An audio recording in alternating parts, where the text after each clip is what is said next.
there are so many reasons why I got into teaching. One of the best things is the light bulb moment. When you see a pupil suddenly understand something, that's really, really special. Every child is so full of potential, and the thing that makes me proudest to be a teacher is seeing them realise what they are capable of. I don't think any other job can give you the same satisfaction. That's why I chose to teach. You could get £26,000 tax-free to train. Search Apply to Teach. Selected subjects only, subject to eligibility. Gamertag Radio is on play.in. You can now watch Gamertag Radio live on Twitch. Get all the latest news and coverage related to the gaming industry. Join hosts Danny Pena, Paris Lilly, and Peter Toledo. Don't miss the crew record the podcast live Sundays, 9:30 a.m. Eastern Standard Time, or Wednesdays, 9:30 p.m. Eastern Standard Time. Get involved with the conversation, send us questions, and be part of the show. Gamertag Radio. Follow us, twitch.tv/Gamertag Radio. Ladies and gentlemen. Ladies and gentlemen. Podcasting since 2005. You're listening to Gamertag Radio. With your host, podcaster Hall of Famer Danny Pena, the always opinionated Paris Lilly, and from outside of the norm, Peter Toledo. This is Gamertag Radio. Here we go.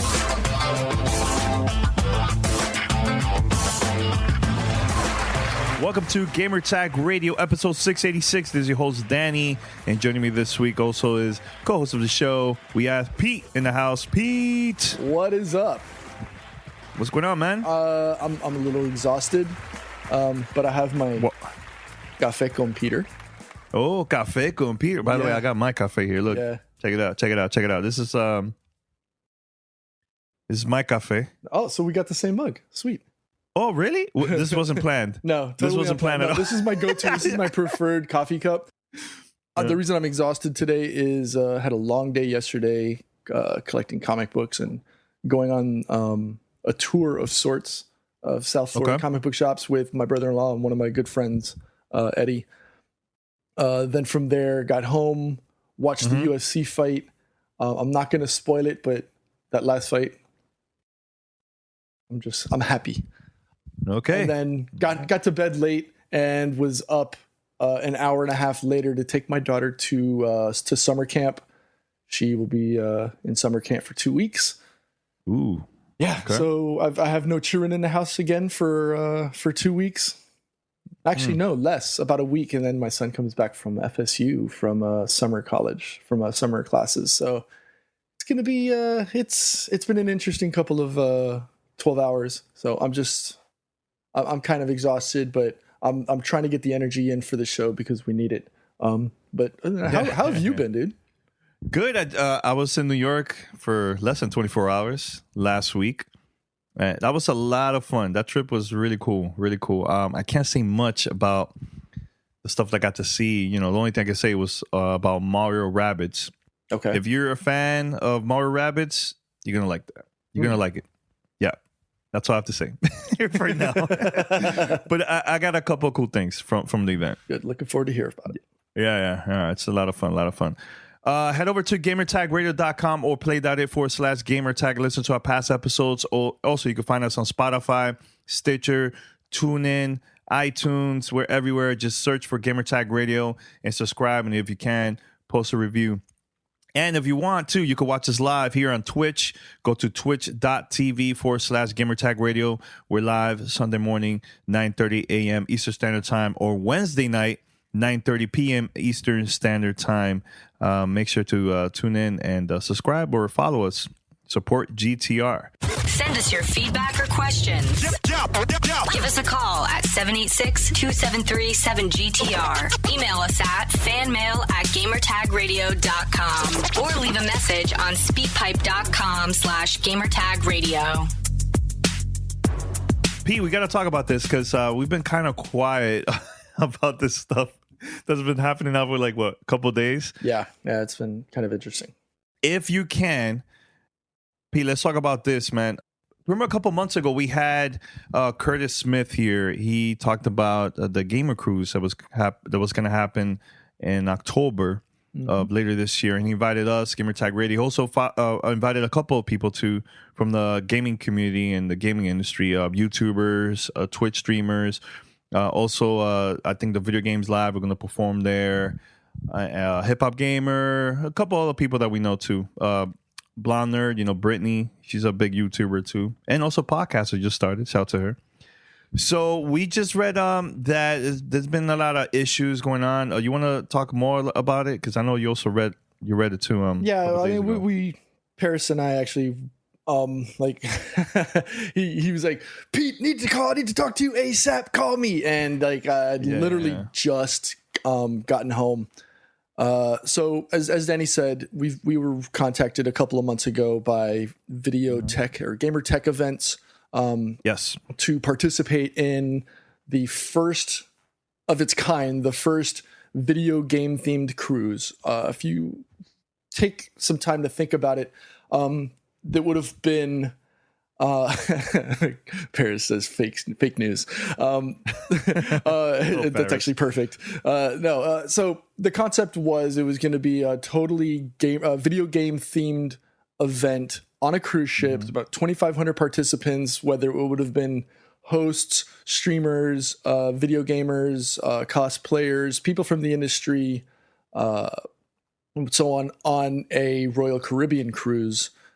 And after a while, everybody was, we heard about it. We were excited because, they gave us an opportunity to not only attend, but we were going to be able to treat our wives, those that support us in the background, the things that you guys don't see out there in audio and video land, but they put up with us and they help support us on the back end, just from a stability standpoint, and they help us support our dreams and our goals doing this GTR thing. So we felt that would have been an awesome opportunity for them to see what it's like that we do, and then give them also a break, give them a little vacation. And I mean, essentially would have been the first time we would have gotten the families together, right? Like aside from me, Danny, and Paris hanging out on, whenever we get to see each other at an event or whether it's E3 or whatever, but this would have been a chance for us to hang out. Yes, it would have still been a gaming event, but we would have had our wives with us. And I think that would have been a really good fun time for all of us. Unfortunately, another website was not so confident in a lot of the things that were being promised or stated by gamer tech events, and so they started doing some research, and they ended up finding out that some of the things weren't true. Some of the things, including Delta not supporting or sponsoring the event. The other one being that Royal Caribbean had no idea what was going on. They had no dealings or agreements in place with gamer tech events, and so they started questioning the owner. They started questioning Curtis Smith, and Curtis Smith acknowledged to them that yes, they had lost their primary financer, their investor in this venture, but they felt that in an attempt to save the event, they were going to keep it from the public because they were still pursuing an additional investor to supplement what they were doing. They weren't really lying when they said that Red Bull Media was supporting it, because according to them, if you called up Red Bull Media and you said it's my birthday, would you help cater it? They'll actually do that. They'll actually send you Red Bull. So Red Bull themselves wasn't doing it, but Red Bull Media was, but only in the sense that it was they were only supplying product. So on and so forth. They kept doing some more digging, and they spoke to Delta. Delta said, "Nope, sorry, we're not supporting this. We have nothing to do with this."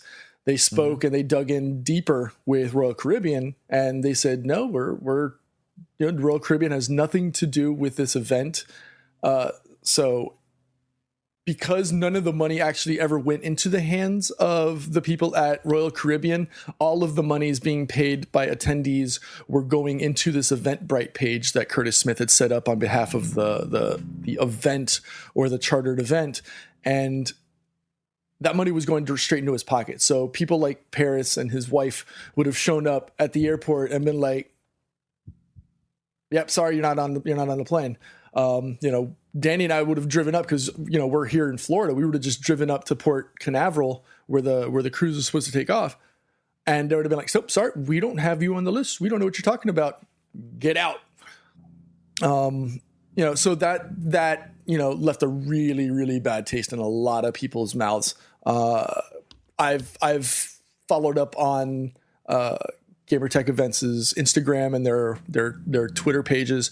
They said that they did find an additional investor, but they can't talk about it just yet, which scares me to no end because I feel really bad for all of the people that had contributed money to this. And this actually reminds me, we actually talked about this offline, how it reminds me of how the whole, Ja Rule's Fire Festival in the Bahamas was supposed to play out. And that didn't pan out the way, that was a logistical nightmare and didn't happen. So, while I feel bad for those that had purchased things, Curtis has said on his Twitter and in communications that they will reimburse or refund money for to people who had spent and purchased tickets. So if obviously this is something that we at GTR we've taken the decision to step away and no longer support the video tech events or gamer tech events and the Video Gamer Gauntlet cruise. We're not going to be supporting it. We're not going to be attending. We're basically pulling out. 100%. I mean, we can't support it. Obviously, because it puts us in a negative light if we associate ourselves with a company that obviously that doesn't do anything, that can't support or do their things, and plus they're using our likeness and our name for advertising. Actually, you can actually go to I'm actually looking at the website, so the site is temporarily down. I believe they also got a letter from Royal Caribbean to shut it down too. They got not to shut down the site because the site still belongs to them, but anything pertaining to the cruise, they did get a cease and desist letter from Royal Caribbean, so they're not allowed to essentially promote the cruise going through them. So, and plus I believe, and I could be wrong, but I believe that cruise has already been sold to actual attendees, like to actual cruise people, like people who were going to be on the cruise that went through either a legitimate travel site or people, who had purchased tickets directly through Royal Caribbean or travel, Travelocity or any of those travel brokerages. So those are the only people that are going to be on that cruise. So if you're listening to the show or you're watching the stream and you participated and you put money in it, request your refund as soon as possible. The last thing you want to do is be left out there. I still don't, I mean, obviously we don't know anybody that has legitimately gotten their money back from a refund request. Well, I heard that I think it takes 7 days or more. I think because of the site that they're using for the purchase of the tickets. I think it's an event. Oh my god, I can't remember the name of the website. But yeah, it's gonna take at least 7 to 15 days or 14 days to get the money back. So right. So again, put in your request now. Hopefully he has not spent this on Vegas style weekends for himself and his friends. Hopefully those that were looking forward to participating in this, A, get their money back. B, because obviously that's the most important thing at this point, is to make sure that whatever money they put in is recouped by whether it be an attendee or whomever. I kind of also feel bad for the people who on our side, like the hip hop gamers and the video game, because there were supposed to be tournaments on there, and they had teams that had actually put money towards attending this event in support of their team, right? Because there were supposed to be Smash tournaments and Gears tournaments and other Call of Duty and things like that. Yeah. So Overwatch, I believe, is another one. So I really feel bad for those that were relying on things like this for promotional needs and stuff like that. I mean, it's really shady. And, like Paris is saying in the stream right now, if it sounds too good to be true, then it usually is. I was looking forward to it. I know you and Paris were as well, and our wives were too. And I mean, again, I'm just glad that it was caught now and not early mid-October when, we're a week or two out and this all falls on its face and everybody's stuck. So I'm really glad that this actually came to light, and shout out to Match Money, I think is the name of the group. Yeah, that found it. It's a esports online betting company. Yeah. Match Money or something. But let me tell you, man, look, I know there's a couple people here watching here and wondering about all this stuff. Let me tell you, creating events is not easy. Pete, we've done a couple in the past. It's not easy. It's not easy, especially when it's like your first one. We made a lot of mistakes in the past, and then eventually we got better, and we learned from them. So, I mean, shout out to those that are trying to like create like their own events and all that stuff. And I wish Curtis the best.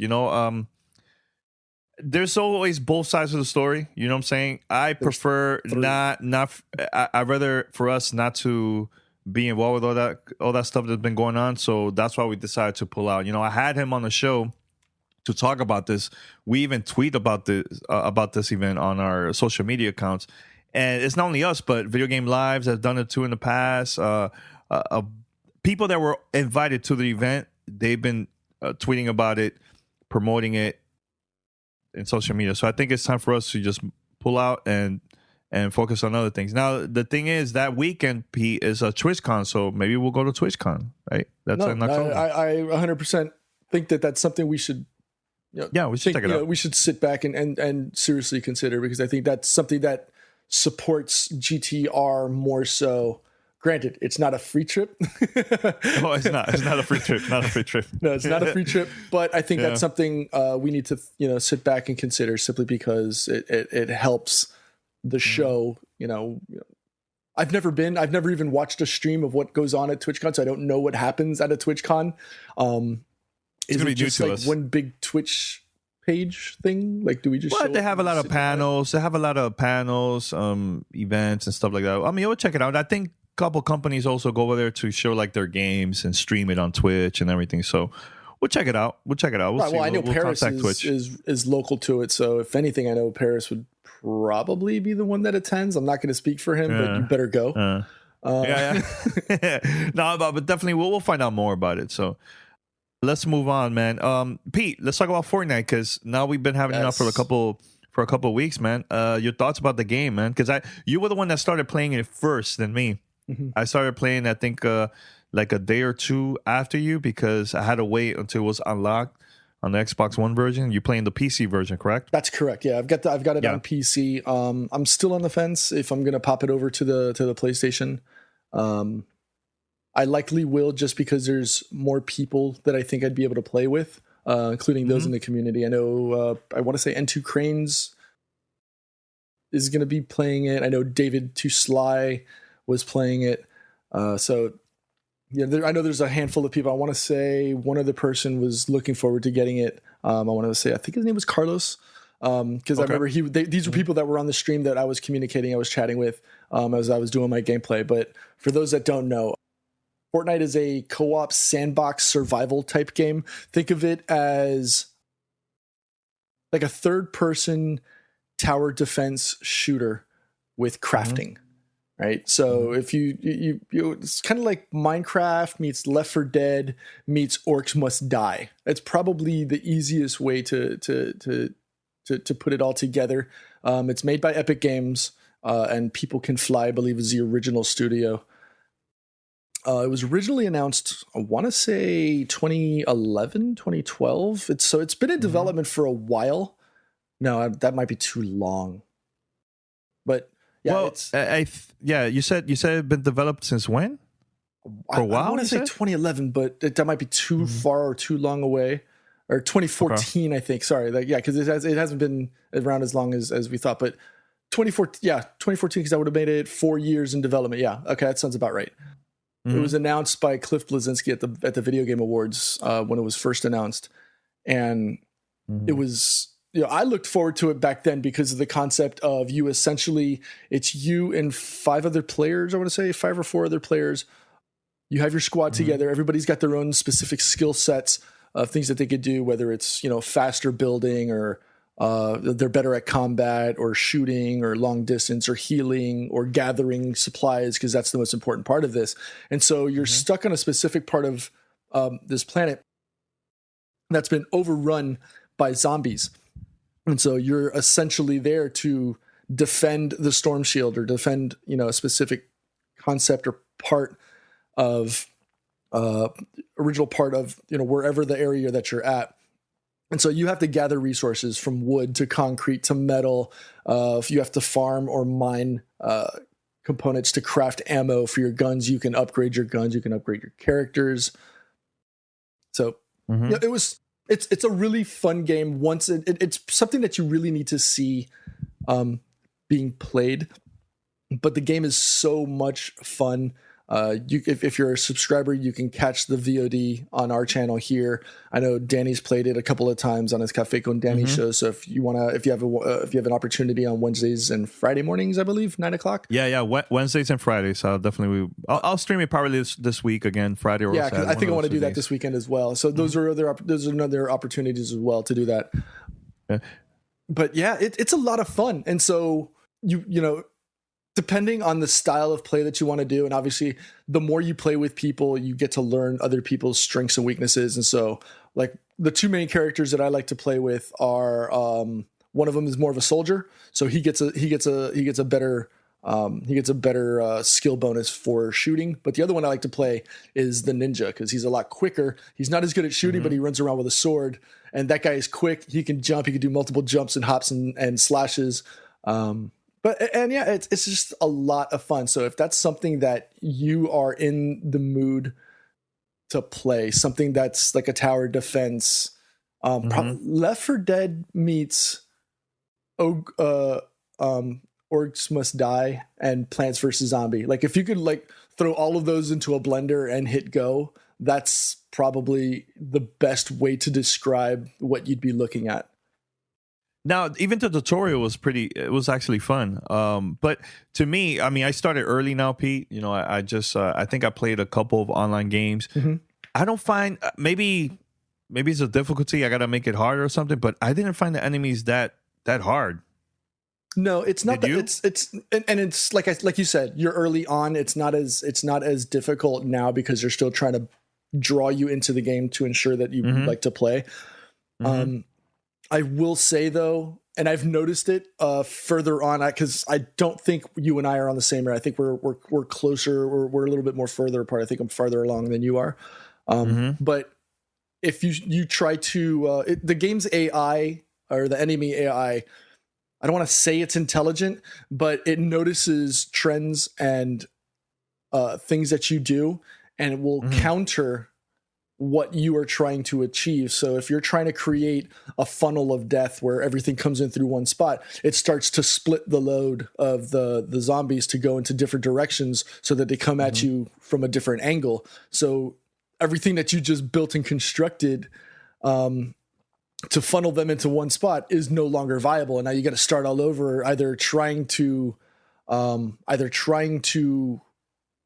rebuild or dealing with the craziness that you got to deal with.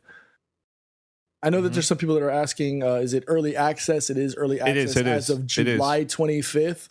From what I understand, they're going free to play in 2018. Next year. Yes. So agreed. I don't know how I feel about that, because I mean, what's wrong with that? Again, there's nothing wrong with free to play, but I like, I don't know, maybe I just think that there's more opportunity for them to develop better assets if it's a purchasable game. I'm still not 100% sold on free to play being, maybe it's just not me. Maybe lower the price to $20-$30 and sell it like that, as opposed to going, paid model early and then going free to play later, because I think you miss out on a lot of early sale opportunities by telling them this early in the cycle that, okay, fine, you don't want to pay for it, but wait a couple of months. Wait till 2018. And shout out to Mr. Seti J for the subscription. We appreciate and love that, man. Thank you. Thanks a lot, man. Cool. All right, so let's. We have a couple of fan mail questions. We're gonna play here as a voicemail and also email, and I believe on Discord there's a question there. But anybody that's watching this on Twitch right now, you could also post your questions there, and we read it, and we're gonna have it here, answer it here on the show. This episode of Gamertag Radio is brought to you by Blue Apron. Blue Apron is the #1 fresh ingredient and recipe delivery service in the country. One of their missions is to make incredible home cooking accessible to everyone. We've done it here in our house. I know Paris has done it at his as well. And the way they do it is by having a variety of foods. Nobody wants to eat the same things all the time. And one of the great things about the Blue Apron menu is that it's always evolving, never the same thing. So, for example, this week's food options are barramundi and garlic mashed potatoes with corn and tartar sauce. They've got a yakiniku glazed eggplant with shishito peppers and ginger lime cashews. They've also got whole grain pasta and summer vegetables for those that are trying to eat a little bit lighter, with heirloom tomato caprese salad. One of the things that also caught me off guard was the chicken and cherry tomato sauce with farro and green bean salad. Obviously, Paris and I have been talking, for the last couple of years about health and fitness, and so we're always on this, this up and down battle of losing weight and whatnot, and things like this. Meal plans like Blue Apron make it easier to do because they give you portion control, just enough to eat and not be, super stuffed where you're stuck on the couch, but And the other thing that Blue Apron provides also is by giving you a sustainable food system, high standards of ingredients, and they do this by having partnerships with over 150 local farms, fisheries, and ranchers across the United States. So seafood is sourced sustainably from using the Monterey Bay Aquarium Seafood Watch. Beef, chicken, and pork products come from responsibly raised animals. Produce is sourced from farms that practice regenerative farming. All of these things come together to give people an opportunity to get, amazing food under $10 per person, if you really think about it. Because at the end of the day, people spend a lot of money when you go to restaurants. Me and the wife go out to the restaurant. We take we take the kids. Next thing you know, we're like $150, into a meal. And while those are always great, studies actually show that families that cook together actually build, things like that builds those strong family bonds, because you're not just sitting across from each other at a table looking at your phone. You're actually in the kitchen talking to people.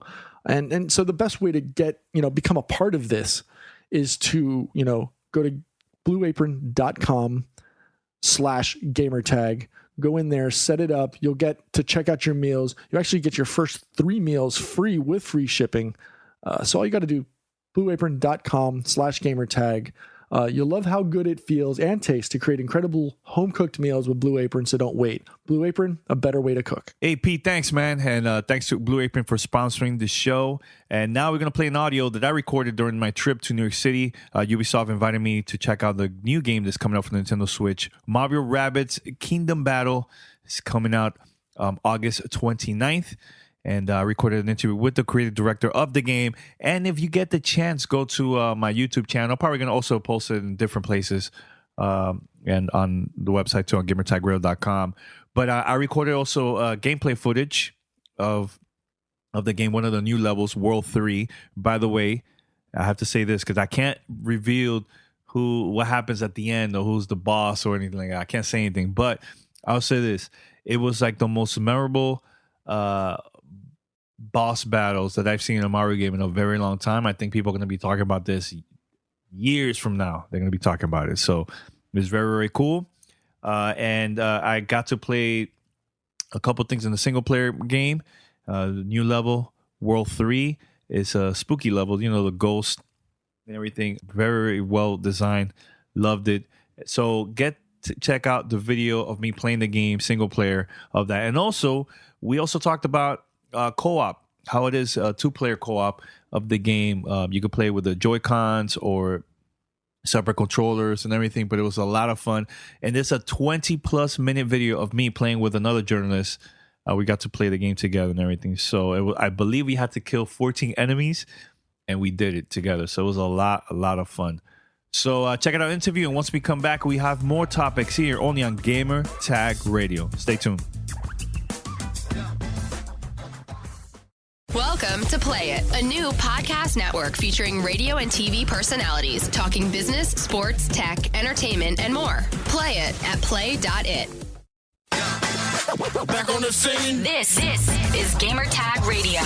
Voicemail at 786-2737-GTR. All right, so I'm here with the creative director of Mario Rabbids. Please, you can introduce yourself? Sure. I'm Davide Soliani. I'm working as a creative director on Mario plus Rabbids Kingdom Battle, and it's an honor to be here. And we met during E3, and at that time I was like, "Oh my God, this game is so much fun!" And actually, I thought, in my opinion, that was like my favorite game of E3. I played a lot of games. This is the one that I had like the most fun out of all the games that I played for E3, man. So props to you, man. Props to you and to your team. But talk about the new stuff that you guys showed here at the preview event. Today we really wanted to, at E3 we wanted to show that the game was accessible with a nice challenge, but truly accessible. Today what we really wanted to do was showing, even if it was quite a big gap between the first world and the third world, all the heroes, their ability, how much weapon we have in the game. We have like 270 weapons, everyone with different statistics and characteristics, such as the super effect and the skill tree especially, and how much the skill tree can leverage all the synergy and the skills existing between all the heroes. Yeah, I noticed that the first time I got to play this at E3, it was more of like how to play. And like you said, this one is more like the technical side. Like, okay, and I noticed that I was using a lot of the Joshi Rabbit one, because that one I was taking advantage of like the dash with enemies and stuff like that. So it could get pretty challenging, man. Because I played the ghost level. That's one of the first levels you guys show for here, and it's really, really challenging, man. And I'm not gonna say anything about what happens at the end, but it was very entertaining. It was really, really awesome. And I was very surprised that you guys actually used a lot of the characters from like the Mario world and stuff put into this game. So I love the combination of both Rabbids and Mario.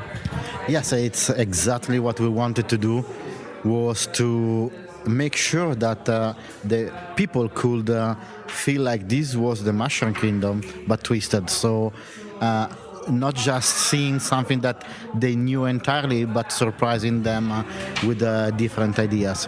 And I'm glad that you like Spooky, because I waited like 20 years to do the boss battle that we have in the game today. So I hope that you enjoyed it. Now, when you present this to Nintendo, do you show only like a couple levels of the concept, or do you show them like the majority? Because to me, as a fan of Nintendo, it got my attention big time. Like, man, you guys are doing this right. For those that are fans of Nintendo, they're gonna love this more, and they want to learn more about the Rabbids characters too. That time too. So, do you show everything? Because they probably was in shock, like, wow, this Spooky level is pretty cool. Well, the very first time when I proposed the idea to Miyamoto-san, we had only 3 weeks and a half to come up with a prototype. So it was something very, very small, even if it was already showing our intention.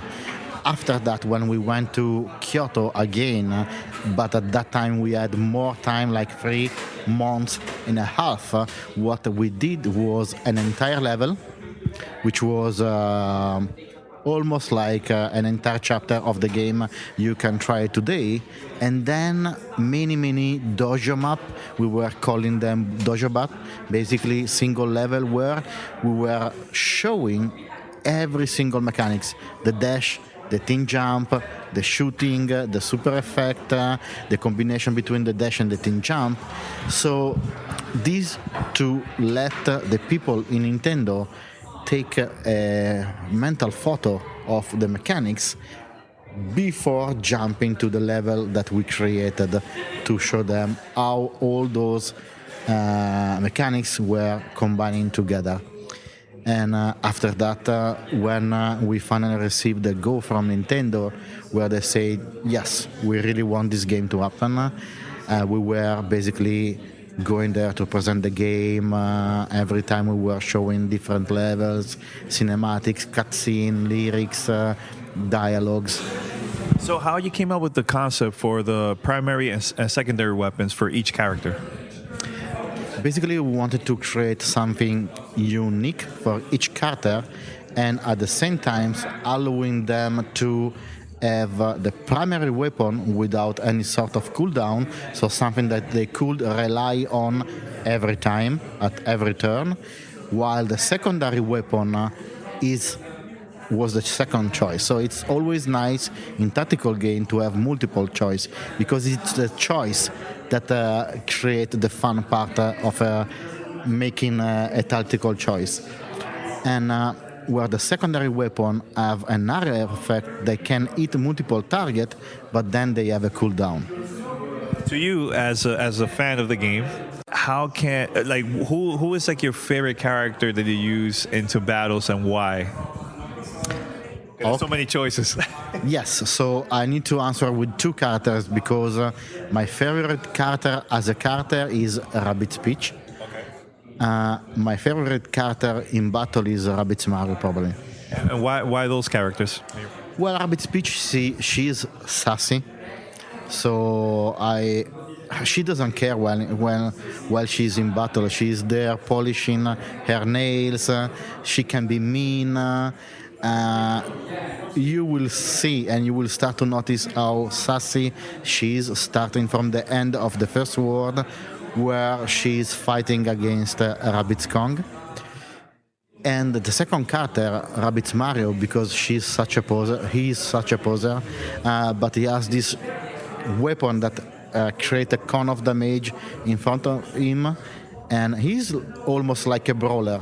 So he's always in the middle of the action. He's a tank. He has this shield protecting him.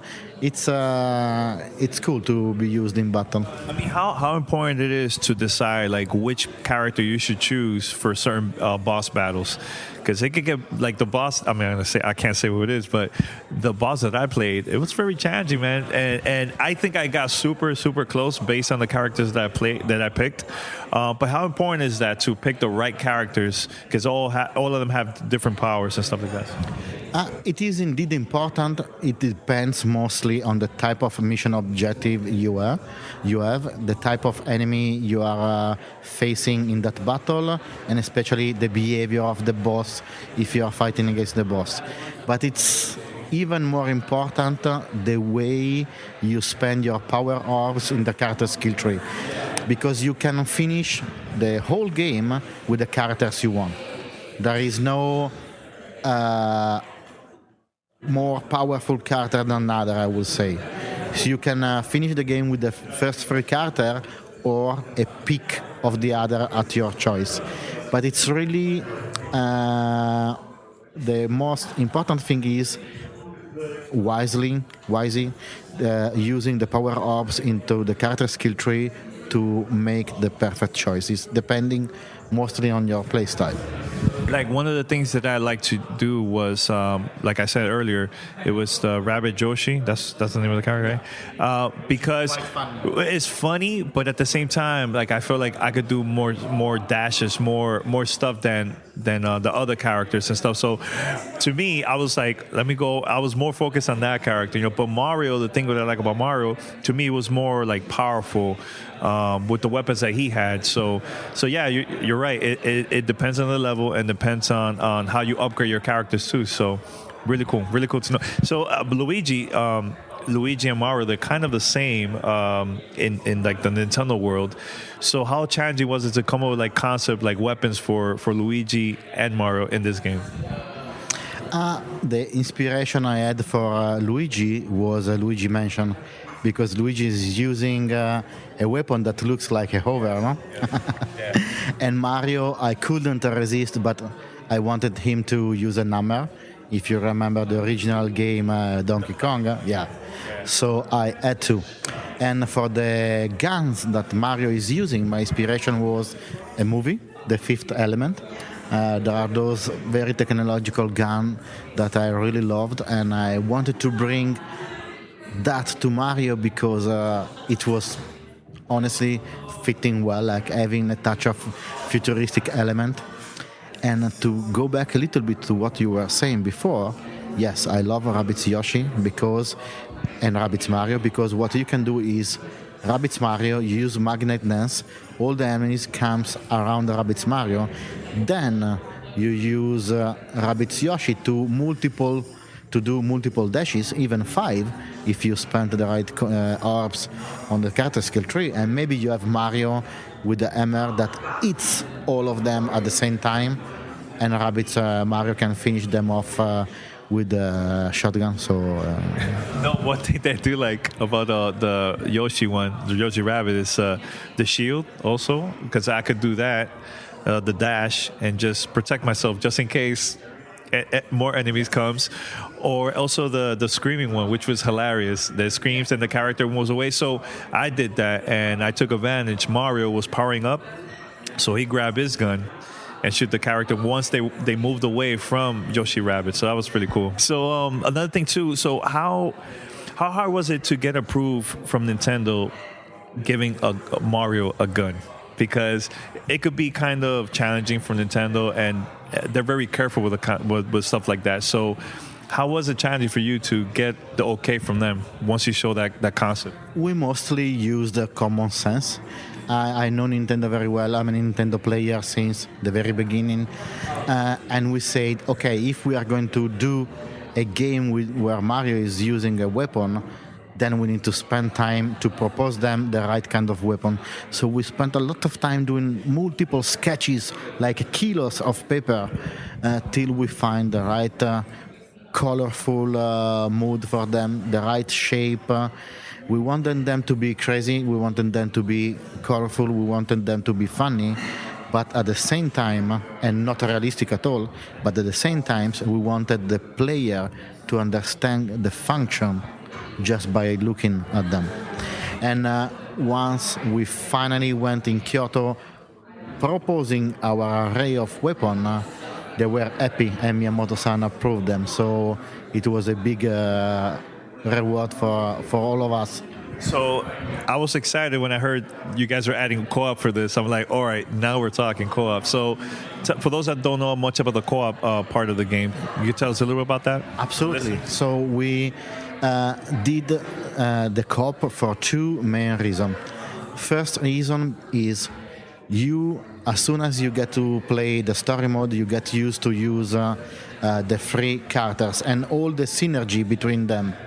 The co-op challenges are putting you in a different situation because now you are using 4 characters, and this is really leveraging all the possibilities and the chain action possible between all of them. And second, we really wanted to leverage the discussion between 2 friends playing in the same living room. I'm a player I'm used to play with my friends in the living room. I love to have my friends nearby me, eating something, drinking something, and playing together.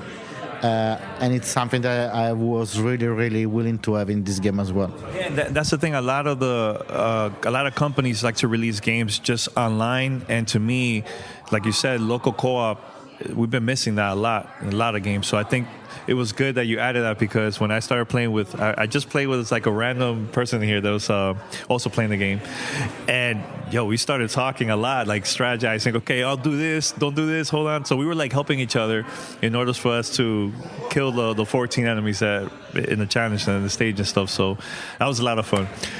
Now my question is, what if you don't have an extra controller? Can you still detach from the Switch and play like that, right? You absolutely, yeah. We designed it for this very reason. You can use 2 ProPad controller, you can use 2 pair of Joy-Con, or if you have just one console, you unplug the Joy-Con and share it. And how many co-op levels is available? 18. Oh, you guys are going to be there for a while playing that. Plus, every time you play, you unlock a new level of difficulty, so stuff are changing, and so you can keep going on for a while. Now, when you say difficulty in the single player and also co-op, is it more like more enemies, or the enemies are more stronger, you lose more health? It depends on the map. Sometimes it's about having more enemies, sometimes it's about their health points. Okay. Well, but for the story mode, there is only 1 level of difficulty. Okay. But thanks a lot. And when release date for this game? It's the 29th of August, so it's very near. And I'm super excited to know what the player thinks about this game and receive their feedback. My last question. You're at E3, and you've been also to a couple media events promoting the game. How's it been like the reaction behind the scenes, just checking out people playing the game, and everybody had like their own way how they play, and the reaction too when they're having fun? It was incredible. Like at E3, I was witnessing people in the queue for 6 or 7 hours, don't caring at all about all the time they were spending there just to play our game. And at the end of it, they were still happy and said, oh my God, this is incredible. I can't believe that. And even when I went back at home, I was seeing all these YouTube videos of people that maybe just before E3, they were not super happy about this game, completely changing their mind. And it was a huge reward for me, but for all the team. It feels good though, right?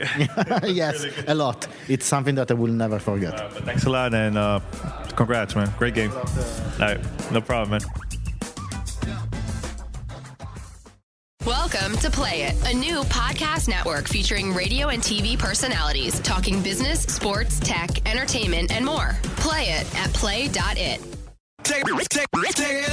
You're listening to Gamertag Radio. All right, so shout out to our sponsor, Western Digital. With WD, you're not able to get a solid-state drives and hard drives to fit your unique needs. When you add the superior performance of a WD solid-state drive to your PC, you get blazing read speeds so you can boot your system quickly or load games and other applications in a snap. Combined with a reliable WD hard drive, you get up to 6 terabytes of storage to keep your game library, direct feed video, podcasts, and more all in a single place. And for limited time, Gamertag Radio listeners, you could get 20% off WD SDDs with coupon code WDGTR. Let me repeat that. Coupon code WDGTR. That's 20% off WD SDDs. Find out more at WD.com/GTR. Remember, take advantage of this. This is 20% off. You're not going to get this anywhere else. Look, I just got back from the trip here from New York City. I recorded the Mario Rabbids interview and everything. And let me tell you, that took a lot of space to record a lot of those gameplay footage because I was there for a while. I was there. I captured the gameplay of the co-op mode and also single player. So by the time I transferred to my laptop, oh my God, it was a lot of space. So like I said, it takes a lot of space. So take advantage of this. This is a great offer right here, limited time offer. So once again, let me repeat this. Gamertag Radio listeners can get 20% off WD STDs.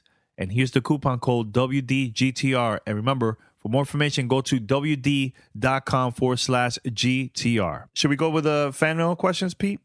Sure. Do you want to do the audio one or do you want to go written first? Let's go with the audio. Let's go with the audio one because this is a pretty good one. Okay. Fan mail at gamertagradio.com. What's up, Pete Rock? What's going on, Danny? And how are you, Paris? This is Keon calling from Baltimore with a quick question for you guys and somewhat of a Miss Cleo prediction. Oh, that was horrible on my part. But I wanted to say, ask, what game do you think is going to flop? Better yet, I'll just be even more specific. Do you guys think that Crackdown 3 is going to be a big letdown? I must say, I've seen the latest footage and the demo that, good grief. I'm losing his name right now. It's right on the tip of my tongue, but I can't remember it. Larry Herb. That demo, oh my gosh. It did not put the game in a very, very shining light, as it were. I am predicting that the game is not going to be quite up to the level. But this is where it gets even more interesting. I think that Agents of Mayhem will be a better Crackdown than Crackdown will be. I don't know. I mean, Agents of Mayhem looks awful good. So I wanted to get you guys' opinion on that. Do you think that Agents of Mayhem will be a better Crackdown than Crackdown 3 actually is? Thank you guys for all of the hard work, all of the just countless hours of content that you guys provide. Good grief, it is always appreciated. And with that, guys, you guys take care and have a good one. Bye-bye. All right, so what do you think, Danny? Well, let's talk about this. Let's talk about sales numbers from both Crackdowns. The first one, I think it was a lot more. Because they added, if you will buy the first Crackdown, you could try out, I believe was the Halo 3 beta. I think that, yeah, it was like around that time they came out. Right. So that helped the sales numbers went up. It was like a new IP. Not that many people knew about Crackdown and so on. The game was overall fun. Story was it was okay. Second game came out. It was okay. Not to, in my opinion, I think the first one was a little bit better in my opinion. But both games, worldwide, global, sold more than 1 million copies. Now, I think that sales-wise is going to do okay. The fans are going to buy it no matter what. Is it going to be better than the first two games? Don't know yet. I played it during E3. I had a blast. It was a little bit buggy. There was some parts that was a little too slow in my opinion. But when I was playing, I was just trying to collect orbs the whole time. I was collecting orbs, and I had a great time. And I told P in Paris, yo, it wasn't that bad. Crackdown wasn't that bad. Now, I know Keon wants to know, is Agents of Mayhem is going to be better than Crackdown? Maybe. I think so. It is probably going to be better than Crackdown 3, in my opinion. I think so. But is it going to be a major failure once this game comes out? I don't know. I think it's going to be okay. It's going to get decent reviews. It's not going to be Game of the Year or anything like that.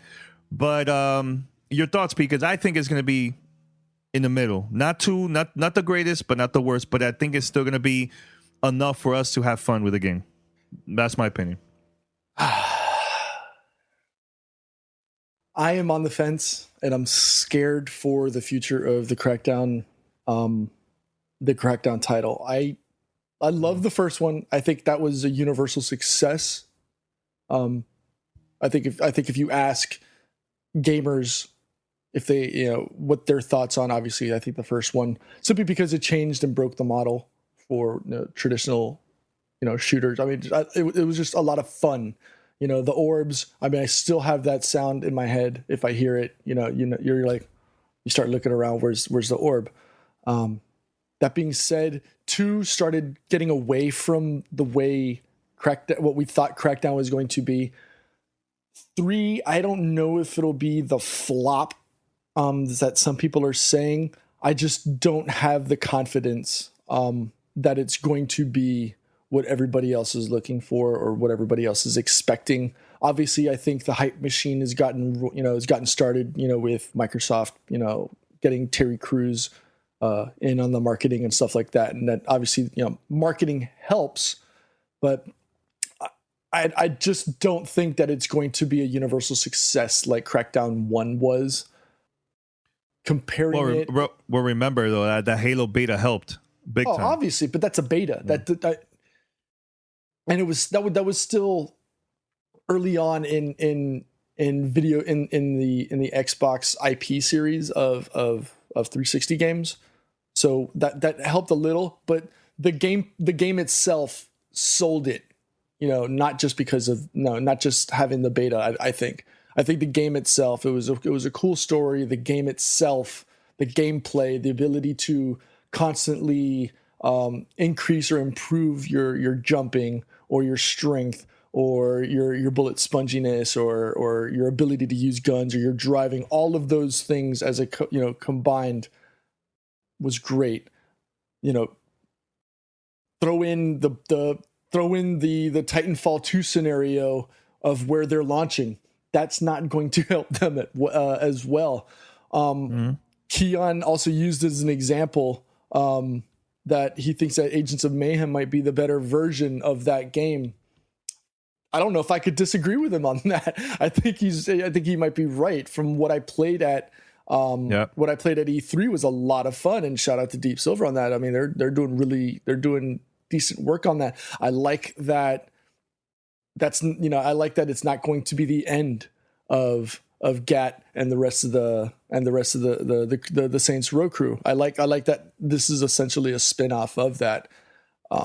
That being said, I don't even know if Agents of Mayhem is going to be that much of a success. I hope it is, because I love the Saints Row theme and the concept. And I hope it does. But my question is to you guys watching this or listening to this, when you say flop, are you talking about like review wise? Are you talking about sales wise? Because I think sales wise, it's gonna sell. The fans of Xbox are gonna buy it no matter what, just because it's Crackdown, just because it's an Xbox exclusive. Is it gonna hit over 1 million globally? Maybe, I guess, but I think the game is gonna be like in the middle. Like, it's probably gonna get like a lot of like maybe 7s, a couple 6, which is not that bad. It's not bad, But again, that depends on what you consider the success, right? Because Microsoft is going to consider the sales number versus the critical scores from media or just the gaming, gamers in general. Do they care whether it's a 7 or an 8 or even a 9 out of 10 game, or do they care if it sells 3 million copies, right? Because you have a game like PUBG who's sold 5 million copies early access in 6 weeks or 8 weeks. You tell me. But Pete, you can't compare. I'm talking about like exclusive wise. Like Microsoft, their thing is we have an exclusive game for the Xbox One. Buy it during the Xbox One X. They're promoting it big time. Like that, they care about that, so people could buy the console. It's not like the game is gonna sell. It's not gonna be no Battlegrounds or anything like that, or it's not. The game is not. It's not gonna be Game of the Year, but it's gonna sell. It's gonna sell, I think. And also, Paris sent us an email replying to this voicemail. So let me read it very quick. This is from Paris. Because I know Paris is watching here. He's like, "Come on, guys, read my email." Blah, blah, blah. Next time, Paris, be on the show. All right. Anyways, here it is. He said, I agree with the voicemail. Crackdown 3 is going to be a flop this holiday. I truly think Wolfenstein 2, for as good as probably will be, also a sales disappointment.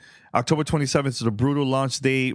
Plus, you have Call of Duty and Battlefront 2 releasing right after that. Which I agree. I'm not, like, again, guys, I agree. It's compared to these games are gonna demolish Crackdown. But I think the fans of Xbox are gonna buy it, and I think it's gonna be enough to get close to globally, not state-wise, globally. I think it's gonna be close to like 1 million, because that's one thing I have to give props to Microsoft. They're really good with the marketing. That's hands down. Let's be real. They're really, really good with marketing. And even this, I was reading the other day that Dead Rising, the last Dead Rising that came out for the Xbox, it was like close to like 1 million copies, nearly 1 million copies sold worldwide.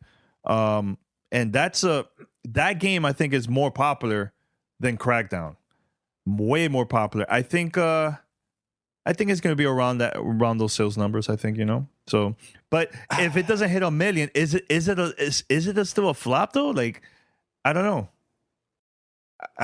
If for something that's being touted as a system seller or a AAA IP, I don't have confidence in Crackdown 3 popping the numbers that you think it's going to do. Danny, you're I think in today's day, gamers have become more fickle and more frugal with what they're going to throw their money at. And if this game doesn't hit on all cylinders early on, if people are not even convinced or feel confident off of what the Microsoft, what Microsoft is trying to tout, you can't expect good numbers. And if they don't have the numbers, it's the death knell for the series. So hopefully what we saw on that gameplay improves over time, because they still hopefully have time to fix it. But if it's this late in this, are we still on a 2017 release schedule for this game? Is it? What let me look it up. Well, let me say something real quick. And I see a lot of people saying, yeah, it's going to be a failure and all this stuff. Now, again, definition of a failure. When I say sales numbers, right?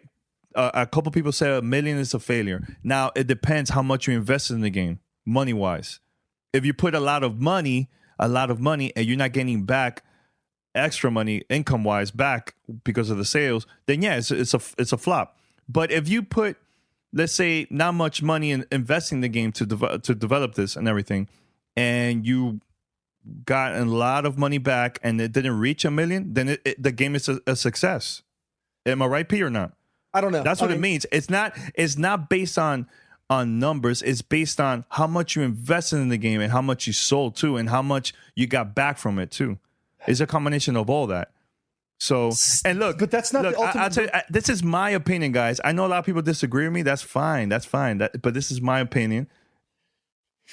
You know, it's not being a fanboy, Paris. It's not Paris. You're saying all these things. Next time, be on the show. And we'll talk.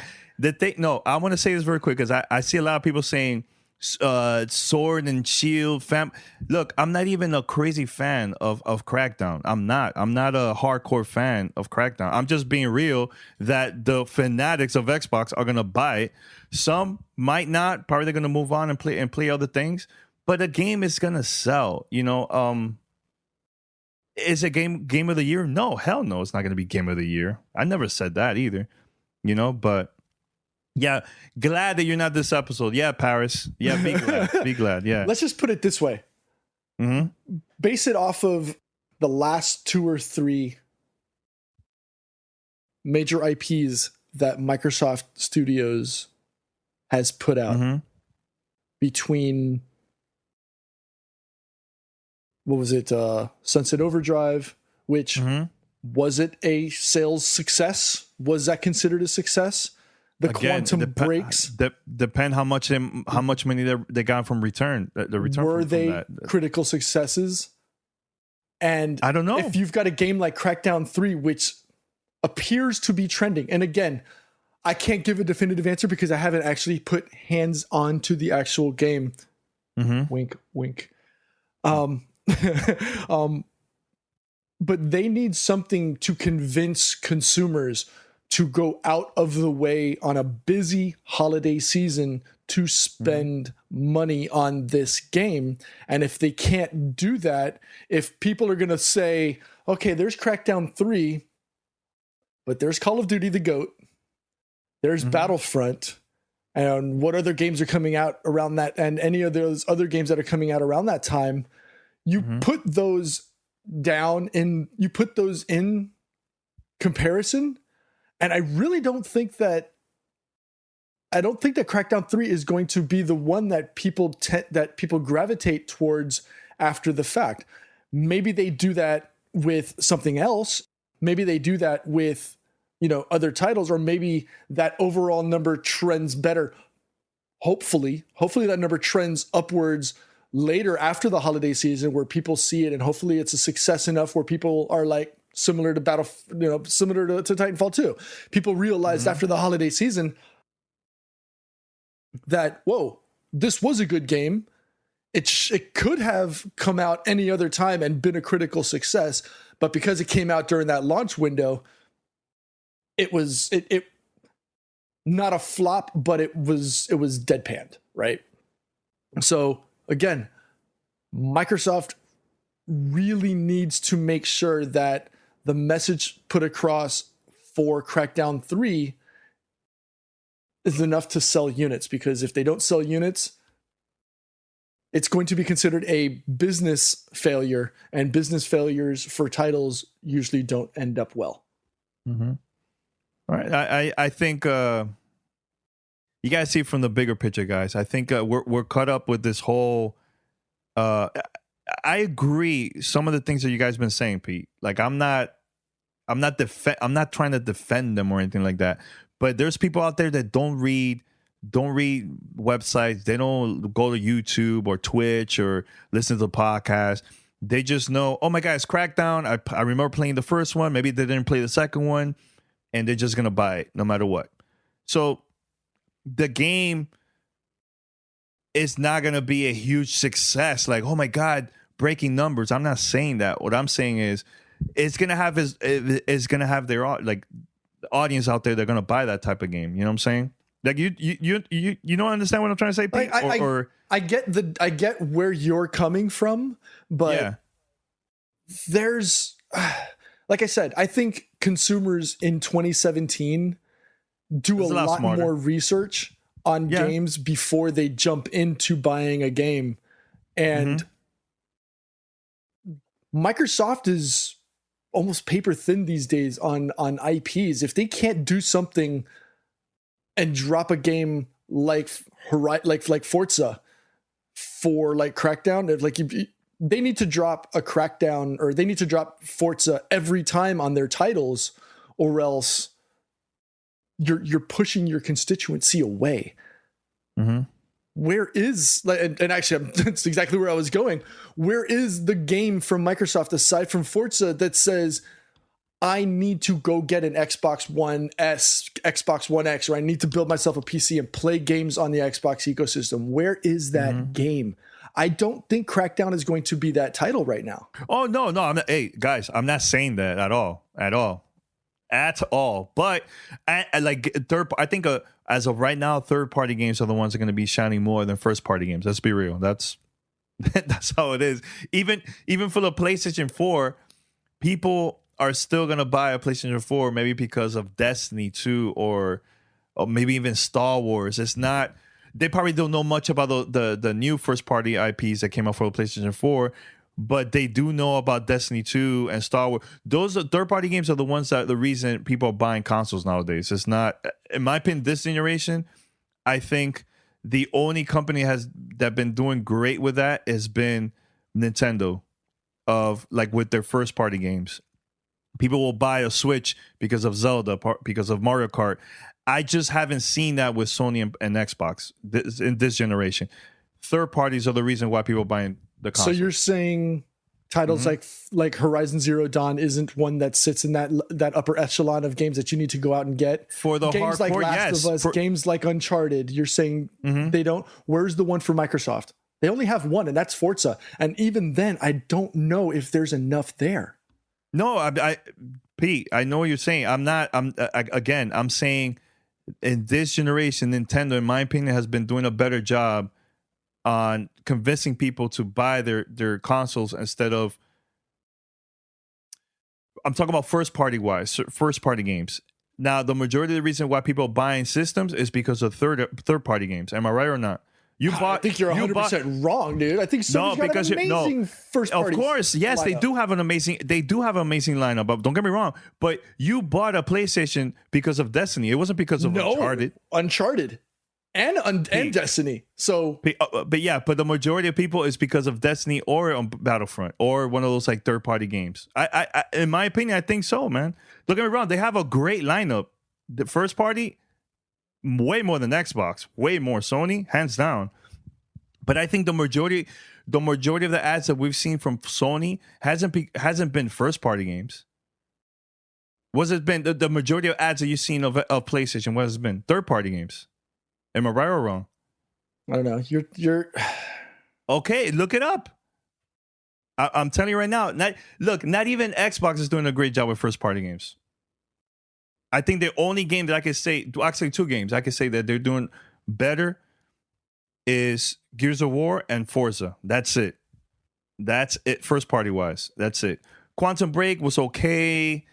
I mean, I don't know. Halo was all right. Multiplayer is fun, but I don't know. I don't know. Did people really disagree with me or what? Like I think so, dude. I'm just saying my opinion.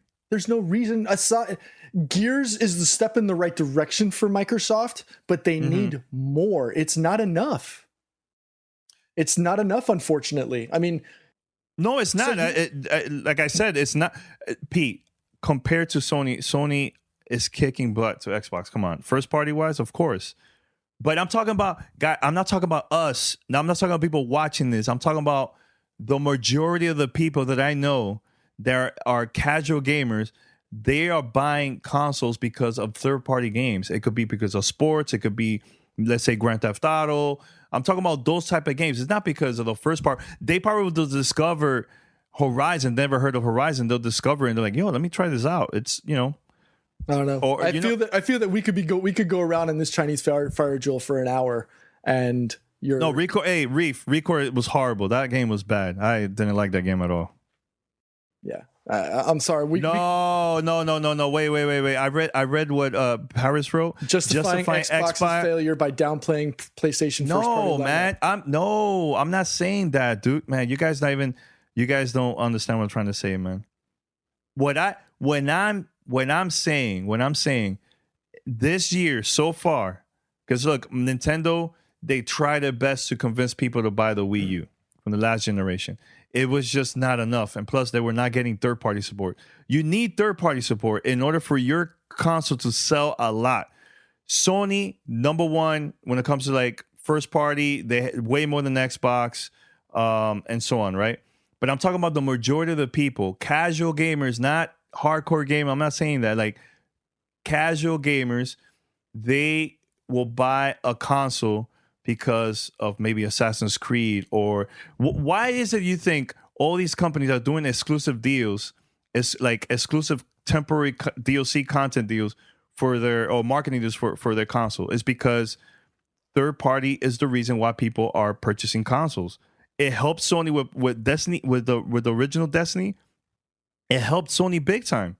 Let's be real. The majority of people bought that version than Xbox, hands down. It's because of third-party games. Red Dead Redemption. Why do you think Sony is probably doing a marketing deal with Rockstar Games? Because that game is going to help the sales of PlayStation. Because they have a much larger install base. Of course, that too. But look at Anthem. But look at Anthem. Anthem, perfect example. Anthem, right? Microsoft has a marketing deal with EA, but EA could have done a marketing deal with PlayStation. They have a way larger fan base there, way more. But what happened? Microsoft invested more money to get that deal, even though Sony is demolishing them with sales because third-party games helps sell consoles, man, big time. It's not all about first party. Yeah, the first party, don't get me wrong.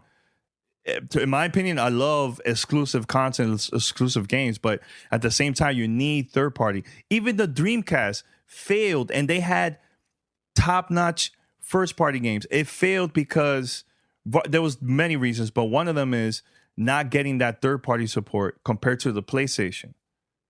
Third-party helps, man. Like I said, I think we can sit here and argue this until the end of the hour.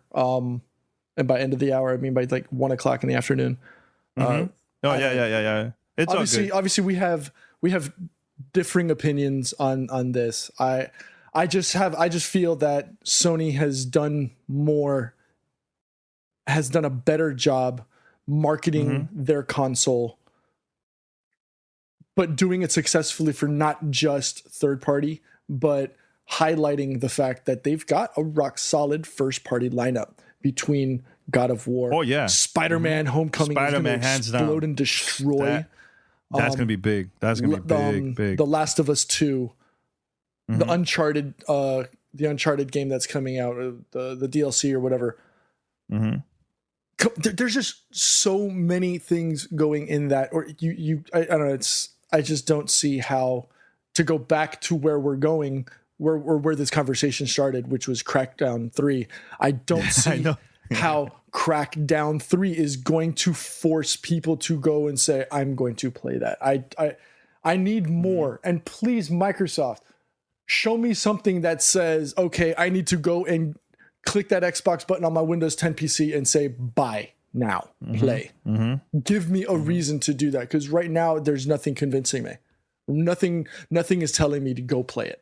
And if it's not going to do that for me, I can't speak for the rest of the world, but for me personally, I'm not going to buy it because I don't see it as something And even that small instance of gameplay that you and I played, Danny, while it was at E3. Oh, Crackdown. Okay, yeah. Yeah, Crackdown 3 is what started the conversation. Yeah. Mm-hmm. What we played wasn't enough to convince me. Please bring me back to what I first played in Crackdown 1, and I'll hit buy. But until they can do that, and I don't know if being 4 months out is enough time. Mm-hmm. Now, my question to you and to everybody else who's watching or listening to this: if, let's say, Microsoft had no first party games for this holiday, and just depends so much on the third party, is that a bad thing? Yes, because there's no need to buy a $500 console when you can get it for $400. When you can buy a PlayStation 4 for $400, why buy the more expensive one if you can get one that's going to do just as well? Maybe you'll get a flop or two, a teraflop or two less of performance, but why spend $500 on an Xbox One X if you could get the same gameplay from a PlayStation 4? Now, I think Scorpio or Xbox One X next year is going to be a lot better. They're going to have better games, better lineup, better everything. And if you skip the Scorpio, you're still going to play the same freaking games on your Xbox. Even in the original Xbox, you'll be fine. So you don't have... Honestly, the hardest part is for Microsoft to convince those that buy our new console. That's going to be a hard part if they don't have the software to convince people, man. And especially for $4.99. Yeah, they need to show me enough ancillary reasons aside from 6 teraflops and the power of X. Yeah, exactly. Give me reason to spend the extra. And if you can't do that with your first party games, then what's the purpose? What's the reason? That's why I said from the beginning, while everybody was praising the whole specs and all this stuff, and I said, okay, that's cool. Where's the games? You guys are super excited about power. Where's the games? Yeah. Without the games, there's no reason to buy it. Or I could just buy it on my PC and just play it on my PC. I'm having more fun with my Nintendo Switch than the Xbox right now because there's content that I've been loving, man. Mario Kart. I've been playing, Zelda, Splatoon 2. Yo, they have a solid library, man. And I've been playing more of that. And it's not no 4K console. It's not powerful like PlayStation 4 and Xbox because at the end of the day, I only care about having fun. I only care about that. I don't care about the whole power and graphics. It just that doesn't make a game better. So Xbox, if you really want to convince people, you have to show library, a great library. And I think this year as a launch for Xbox One X, next year they're gonna have better games. And then you probably convince people to buy. I'm talking about like Anthem and so on, and who knows what else they're going to show next year. But speaking of power, and I know I want to go off script here. Simply because I know we had an agenda to do on this show, but I want to do a quick review on Fractal Design's Celsius S36 CPU cooler because we're talking about power and you brought up hardware and stuff like that. They were kind enough to send me the Celsius S36 all-in-one cooler to do a review. I got it. It's an Asetek design all-in-one. So it's not like the videos or the pictures you see on the internet where there's tubes and bottles of cooling liquid. It's all-in-one enclosed system. So you just plug it in and go. And I'm shocked. I was kind of hesitant in doing an all-in-one cooler. Simply because I was unfamiliar with them. I'd always used bigger fans on my PC. So I was like, I was kind of iffy on whether I really wanted to do this. So just before I get into the actual review, I want to give you a quick rundown of the system. I've got an i7 7700K processor, an MSI Z270 Pro with 16 gigs of RAM. So the ambient temperature in my office is usually about 72 to 74 degrees. Thank you. But if you look at the cooler itself, it's essentially the radiator, which is where the 320 millimeter fans are attached. You have 2 braided cables coming out, and that's where the liquid comes out onto the block where you mount it onto your PC, onto your board to cool your CPU. The block itself actually has a rubber switch that you can rotate left and right for auto or PWM. PWM allows you to moderate the speed at which your fans run. I put it at automatic, and I get about 1900 RPMs on there. By putting it at PWM at full load, I get almost at or about 3000 RPMs on the fans. You can kind of hear it. Sometimes because I've got the Fractal Design case, it's got a lot more sound dampening on there. So my concern was because it's such a large radiator, when I put it up, I was going to lose a lot of my sound dampening, but it hasn't really been that bad. So I kind of dig it. That being said, if you look at the cooler, typically it sits inside your case, so you don't really see it a lot. But for those that would have like a glass or a plexiglass window into their PC, it sticks with Fractal Design's minimalist design aspects. It's clean. It's got minimal graphics. I don't want to say it's plain, but like I said, it's kind of like what you would see at IKEA. It's simple and minimalist, and that's if that's something that I really like and appreciate. So I'm glad that it stuck with it, and they didn't do anything garish with like RGB lighting or anything like that. Installation was a breeze. It took me longer to take my stuff apart than it was to actually mount it. So that was really, really quick. And because it's hardware only, there's no software required. It's plug and play. As soon as you plug it in and got it going, it just works, and everything's essentially done for you because all of the liquid and everything runs internally. Another good thing is that it offers Ryzen support right out of the box. So onto the stats. I know people are probably wondering, okay, so how did this perform? How did this do? So I used a series of applications. I used RealTemp to monitor and gauge my temperatures. I use Superposition from Unigen, Cinebench 15, Prime 95. And so for the magic numbers, average temperatures on my computer were around 36 degrees. That's probably the best number that I was averaging the entire time during my tests with my air cooler. I was using a Cooler Master Hyper 212. So it's like a big fan like this big, and it's monster. When I put Prime 95 on, it actually ran my temperatures to about 99 degrees average on my CPU. And this is the big one. When I ran the exact same test with the Fractal Design Celsius S36 cooler, my temperatures dropped to about 81, 82 degrees. So for it to drop almost 20 degrees, the 15 plus degree average when running the small FFT Prime 95 test, which is the one that actually generates the most heat on your die, to see that drop 15 plus degrees across the board is really, really good. And that overall on all the other tests, whether it was the Cinebench CPU test, heavy load, or superposition, all of the temp drops, if from air was like a 50 degree change in difference. Like if I was running heavy load, it went from 39 degrees to 74 degrees temperature. If I was running Cinebench, it went like 34 degrees to 81 degrees.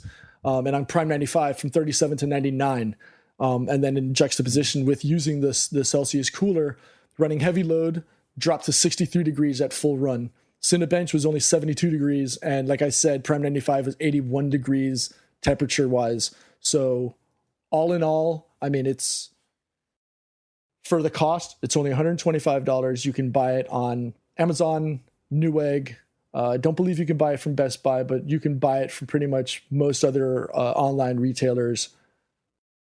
For me personally, and I'm not saying it just because they sent it to me, I ran tests for days. I ran temperature tests playing PUBG, and it was amazing. The temperature drop of 10 to 15 plus degrees on your cooler or on your CPU when using the cooler it's an automatic buy for me personally. So had they not, it was actually on my cart at Amazon to buy. When they reached out to me to do the review, obviously I jumped at it. So yes, they did send it to me, and once again, shout out to Fractal Design for sending the cooler out. Appreciate it. And I definitely recommend buying it if you're in the market for a CPU cooler. Oh man, I'm just reading the comments. People are hilarious here. I'll say this, man, because I feel like people worry so much on like the stuff that I planning to do or planning to buy in the future. So I'll say this, and that was gonna be my last time, because I feel like, what is the freaking point? Why are people so worried about the stuff that I'm gonna buy or not? So I'll say this, and I've been saying this for freaking weeks, because I think people are not really paying close attention to the things that I've been saying. Like I said from the beginning, I don't care so much about power and all that stuff. I have a 4K TV. I talked about it a couple weeks ago. I'm not buying an Xbox One X on day one because of 4K. I said, if I skip it, I'm fine. I'll be good. I'm still could play the same games on my Xbox One S.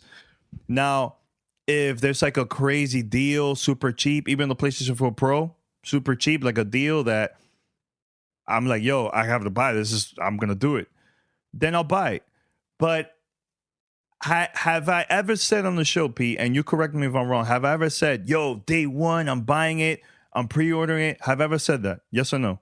Because I feel like no matter what I say, people are still, wait, so why are you buying it? So wait, you're skipping it? If I skip it, who gives a crap if I skip it, yo? Or if I buy it, who gives a crap? Like, is it in my money? Is it my decision to decide what I'm going to do? No, you don't have a choice. So the thing is, like I said, guys, the only reason why Xbox One X got my attention was because of VR. They didn't talk about VR, which I even asked Albo Pernello during the E3, the interview. I asked him about why not VR. They're gonna wait for next year. Okay, fine, I'll wait till next year. And it's not even 100% if it was gonna be good or not. We don't know if it's gonna function correctly and perfectly. We don't know yet, so I'm still undecided. So am I planning to buy, as of right now, am I planning to buy an Xbox One X on day one? No. Am I gonna miss? Am I gonna miss it? No. I can skip it and play the same games, and I'll still be good. So who cares? Let's move on. Like, who cares if you're the one that brought it on, though? You're the one that I bought it. No. I'm bringing it up because I see people still bringing that up in the chat. And even Paris is bringing that up too. I even said that I prefer to invest on the PC this year because I want our stream to be even better. I want, you know what I'm trying to say? Like, I'd rather focus on that than an Xbox One X. Like, it's like, seriously, I really don't care about the 4K stuff. I don't care. Don't care about that stuff at all. Don't care about power. I only care about library. Do you have a library right now for me to convince me to buy it? No. In my opinion, no. They don't. So I'm not going to buy a system. I'm not going to buy the system. Are you buying Crackdown for the 50,000 time? Huh? So let's go back to the original thing that we all started. If I'm going to buy it, well, let's be real. Microsoft is going to send us copies, and I'm going to be real if it's good or not. They're going to send us copies. They always do. So take yourself out of content creator, podcaster, extraordinaire, Danny Pena. You're Nano. You're your brother. Are you buying Crackdown 3? As of right now, no. That haven't really convinced me. Is it a bad game? It's okay. Now, Forza, I'm in there because I love Forza. Now I prefer Forza Horizon than the regular Forza game.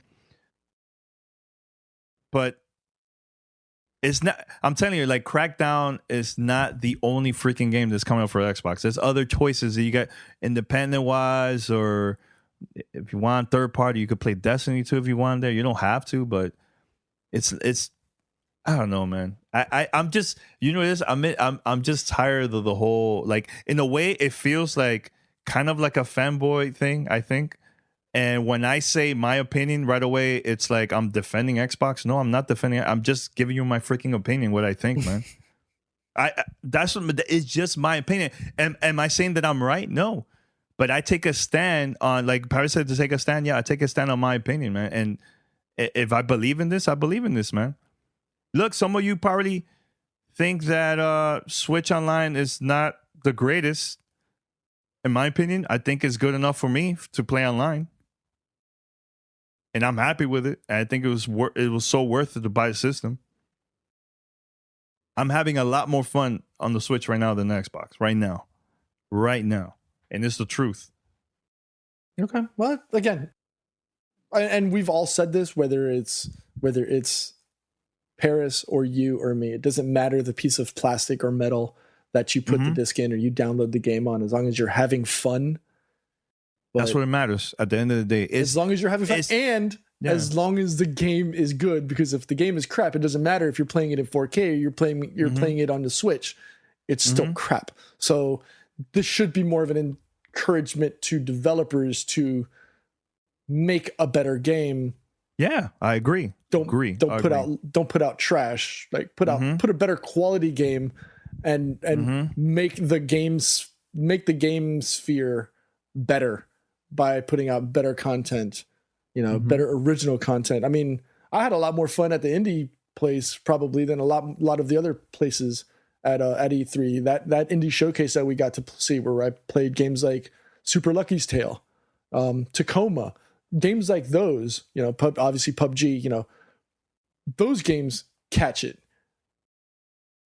So those games, make the better game, make the games that people are like, that make you, turn your head and be like, oh damn, I didn't expect that. Super Lucky's Tale is a perfect example for me. I didn't expect that game to be as good as it was. So once I actually played it, I was just like, oh damn, okay, yeah, this is it. So I don't know.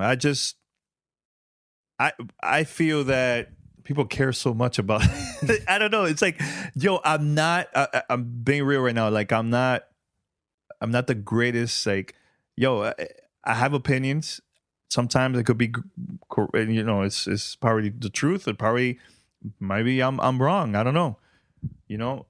So I just wanted to say that, because after a while it gets really freaking old. Like, why people care so much on what I spend money on. I really don't care. I really don't care. People's one thing I want to say though, out of all the games that we played at E3, the two games that I've been saying since day one at E3 was like the game of the show was what? Mario Odyssey and Mario Rabbids. And we played it during E3. And we were playing it for a very long time. I didn't talk about Anthem. I was like, Anthem is cool. Yeah, it looks great. But it's not gonna convince me to buy a game just because it looks good. Is it fun? That's the thing that I care about. Is it fun?